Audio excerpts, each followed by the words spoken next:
Hello, my name is Ron Henderson. I work out of engineering department, field inspector 3.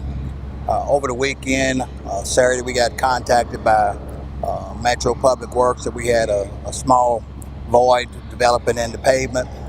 We sent crews out to take a look, and what we found out is we had a 25-foot long, 15-foot wide void, about 12 foot deep. We immediately got in contact with one of our subcontractors, Basham. They came out, mobilized, and began excavating. And upon initial excavation, we found we had two voids instead of one.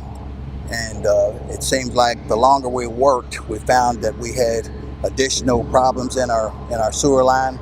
We've got an existing 30-inch brick sewer, and we've had several repairs done in this area that failed. But right now, it looks like we're going to be replacing 190 total linear feet of 30-inch brick sewer. We're replacing it with 27-inch PVC pipe. This is a normal situation that we've been experiencing lately with some of our older infrastructure. And these things pop up quite frequently, especially after large rain events like we had back in February and March.